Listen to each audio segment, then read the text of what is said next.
Good afternoon, Anna. Hello again. And It's also, it's a penultimate one. not in yoga.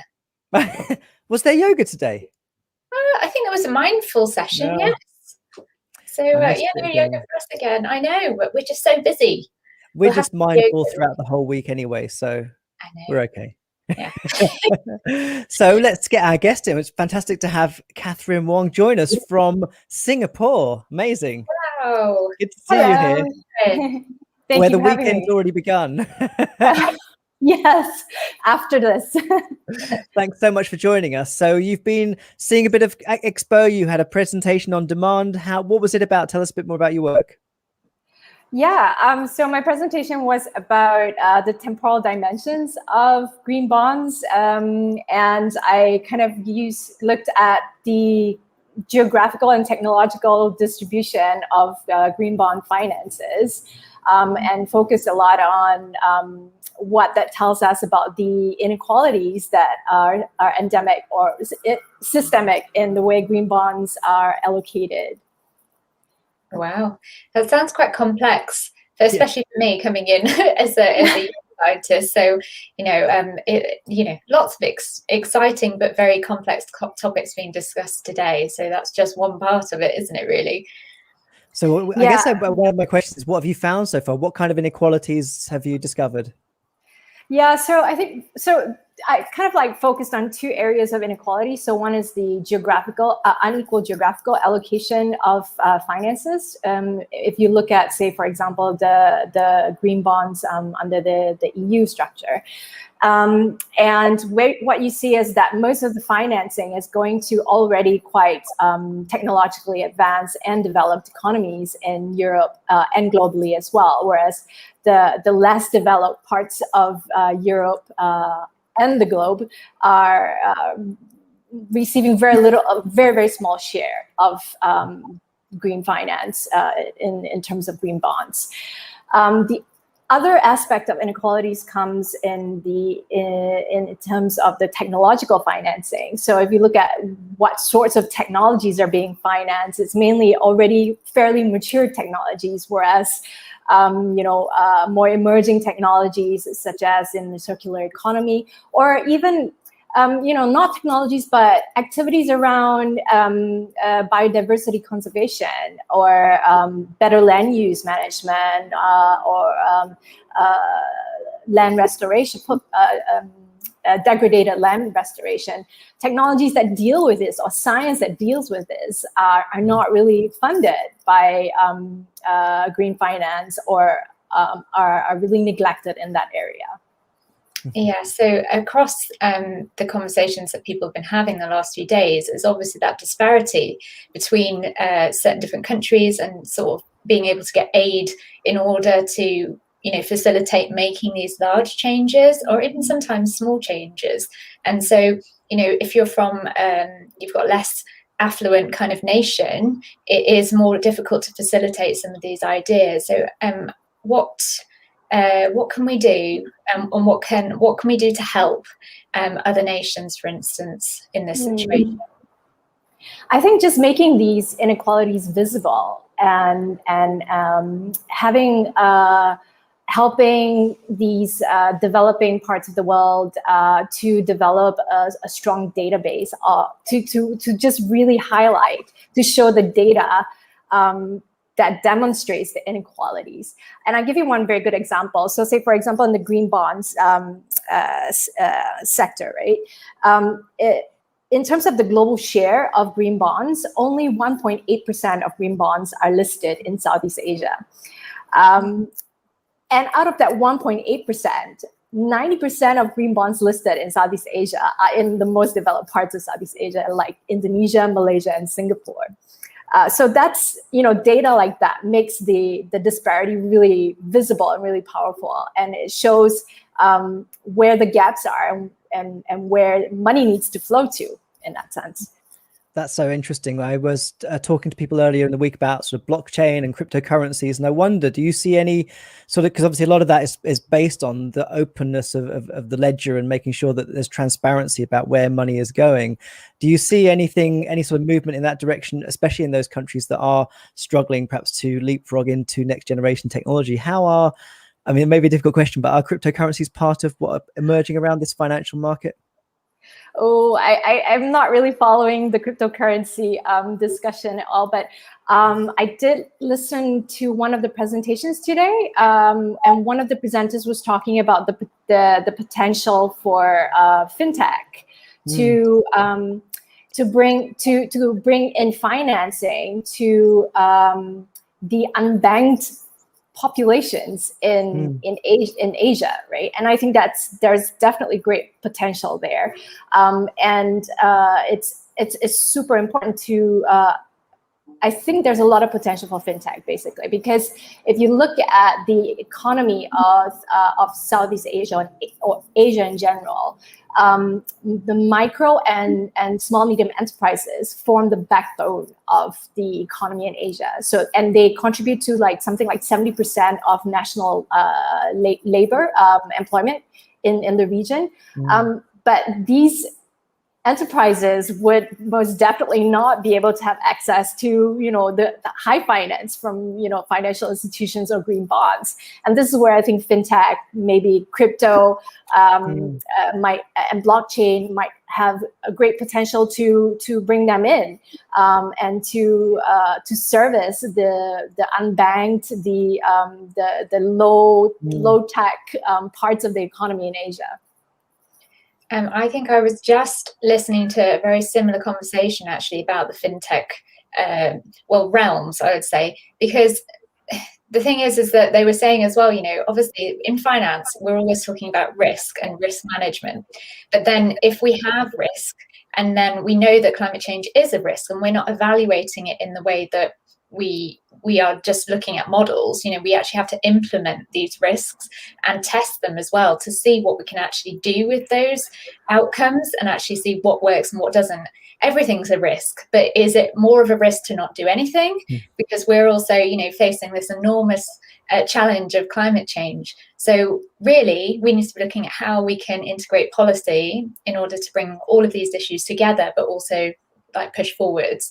So in your opinion, what do you think we could do or ask policymakers to do to push those ideas forward? What would you like to see? Yeah, okay. So one of the things I noticed in listening to some of the presentations over this week and also the highlights is that, there's so much, yes, there's a lot of, we all know that policy needs to be, science-based and data-driven, and there's no doubt that technology holds the key to dealing with climate risks. But what I feel really at the policy level, what they really need to also consider is that it needs to be a society-based approach, and if you don't take into consideration how the other stakeholders of society think about risk, not just climate risk, but they're thinking about livelihood risk, they're thinking about health risk, and if you stack all of that up with climate risk, and they're like, I don't care about climate risk if it's going to hurt my livelihoods, right? So climate policy really has to take into consideration how that's going to impact, livelihoods and social inequality and social justice issues. And I think there was one really staggering comment that was made by one of the speakers, I think one of the first days, where he said his polling data showed that only 4% of the population, I think maybe in the UK, I'm not sure which country it was, but 4% of only 4% of the population understood what net zero is. And I think if you went to Southeast Asia, to the village or the small townships and asked what is net zero, nobody would know what that is. It will be even less than 4%. So we really have to think about what climate action and what managing climate risk means at the local level, especially in the most vulnerable parts of the world. Yeah, it's like demystifying those kinds of terms as well, to make it more accessible to people to understand the whole concept of what everything's being trying to be addressed and how to go forward. Yeah, absolutely. And I guess also for me, it's because I come from philosophy, and I suppose thinking about values, there's a real challenge around the capacity to permit kind of relativism here, because obviously it's rather like health. You sort of think, well, there's a sort of sense of universal value that we all must embrace. And to some extent, although we can quibble over sort of details and how things are implemented, there is a kind of compulsion to ask people to take on board this as being the kind of fundamental core aspect of how they live their lives. And I guess geographically, have you seen differences in how people sort of make sense of that and the willingness to engage with it? You mean how people make sense of climate change and their willingness to engage with it? Yeah, as a core kind of value, how concerned they are about it. Yeah, I think definitely. My institute actually just ran a world risk poll, which was a large-scale survey of about 40 different countries to get a sense of what people felt were most worried about. And the interesting thing, well, one of the findings that struck me was that the respondents from Singapore and Hong Kong, which are like the financial hubs of Asia, had the lowest kind of sense of risk. So for them, risk is is a good thing. Like, if there's no risk, there's no gains to be made. So there's definitely a certain, as you say, like people's values, what values people perceive to be at risk when it comes to climate change are very different across the region. And if you compare, for us in Singapore, climate risk is very much about sea level rise and rising temperatures. If you go across the border to Malaysia or Indonesia, climate risk is about flooding, about natural disasters. So there's definitely very different perceptions and very different values that are at stake depending on where you are in the region. Yeah, geographically speaking, like you said, it's going to be the impacts of climate change are going to be different for everyone. And where we've got high land and lower land that's closer to the sea, those people who are closer to the boundary of that sea level rising is going to be an issue straight away. So helping other people understand how we can do practical things to implement them to help, which would affect their livelihood and make it easier for them to access that, would be really a wonderful change, really. And it's something I think we need to look forward to hopefully being implemented. So speaking about implementation, what would you like to see people speaking about at COP and making changes for? Yeah, I've been thinking about that for it's really hard to say. I mean, so for me, I think my pet topic is inequality. So I'd really like to hear more people talk about the inequality the inequality, the impacts of inequality coming from climate policy, because there's a lot of good policy out there, good climate policy, but if it's going to either exacerbate existing inequalities or introduce new inequalities, then the public are going to reject good policy that's actually meant to help them. So I think this is what I would like to hear more about, the discussion about how do we address inequalities in climate policy, and how can we get climate policy to address inequalities.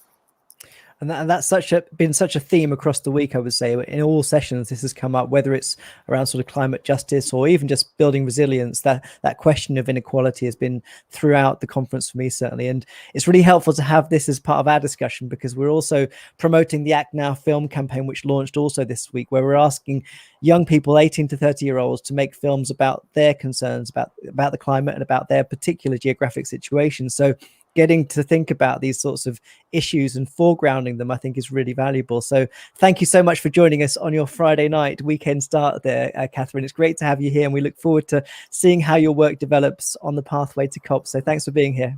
Thank you, Catherine. Thank you. Take Thank care. you for Have a having good me. weekend. Bye-bye. You too. Bye-bye. In November 2021, the UK will host the 26th UN Climate Change Conference of the Parties in Glasgow, also known as COP26. The COP26 summit will bring together international government negotiators, decision makers, and policy makers to discuss how they should accelerate action towards stopping climate change. From small island states to countries with rapidly growing urban areas, representatives from 197 countries are expected to join the summit. We, the young people living across the planet, have the opportunity to tell these decision makers why stopping climate change is important to us, the future generations, and everyone's voice matters. So we're making a film, all of us. Please tell us what matters most, and we'll bring your perspective into the frame. Tell us what is important to you and how leaders can change so that they can lead the change we want to see in our world. If you're 18 to 30 years old, submit your video on Twitter, Instagram, or Weibo of up to 2 minutes in high definition using the hashtag #ActNowFilm. Your video submission should include the following points: your first name and country, why is climate change important to you, what do you think is the most important change that needs to be addressed in climate change, are you a part of any group or organization, if so, where is it and what does it do, what pledge will you take to address climate change, and what would you most like to say to the global decision makers at COP. For more details, please follow on Instagram, Twitter, or Weibo, where you will find everything you need. Here's your chance to show the negotiators what action you are already taking and what action you'd like them to take.